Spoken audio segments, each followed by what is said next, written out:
Very best of luck to you, PJ, and your time begins now. Which group of islands is depicted on the back of the Irish 20-punt note? The Blaskets. Correct. Which language is most widely spoken in the world? Mandarin Chinese. Is right.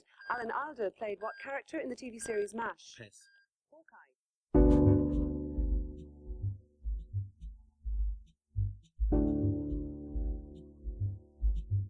They told me I was very talented and bright at school and all that, but I didn't believe them. It was my own self-doubt. For some reason, I just had this thing that I don't want success. Success is a problem, and I don't want it.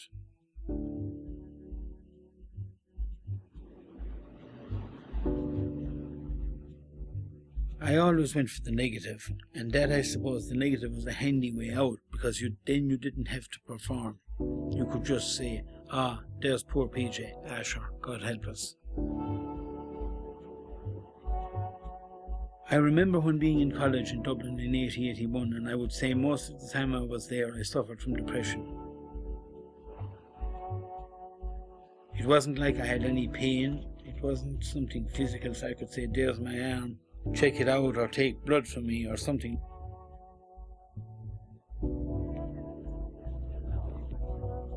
I was never away until I went to college, and I found it very hard, impossible to adjust really.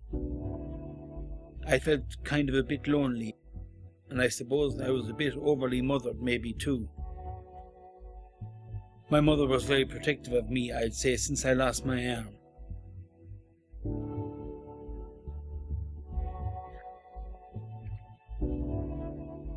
I felt I wasn't good enough to be up there with the others, with the top people and all that. And this is something that I carried throughout my life.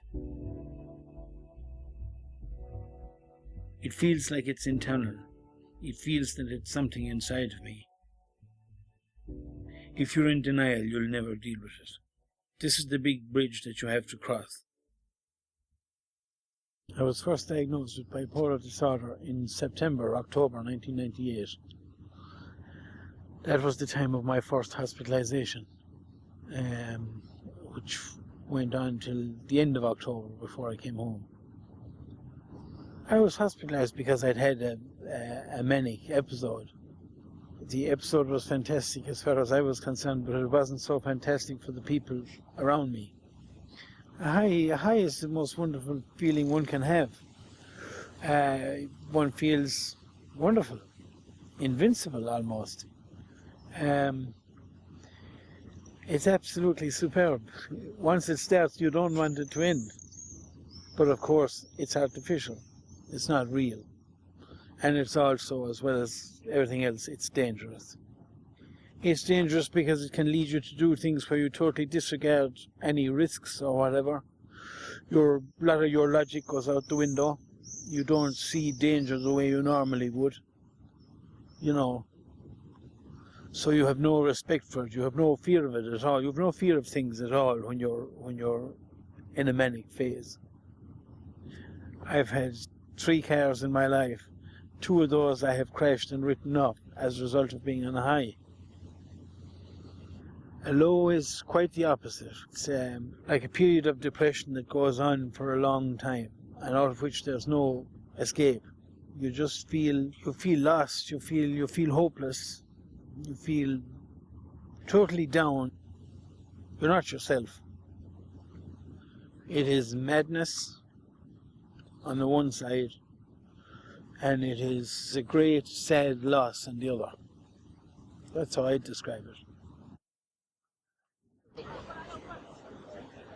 The suffering that I went through with manic depression, and it is suffering, is hard to describe to someone who's fortunate enough not to have suffered from it.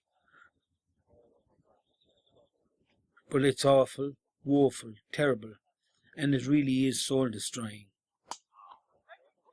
So I mean, things could be an awful lot worse now. I mean, I could have been born in Haiti or someplace. I look back at it in another way. Life is a game. I'm at the halfway point now. I think I'm going to come with a late run and make it.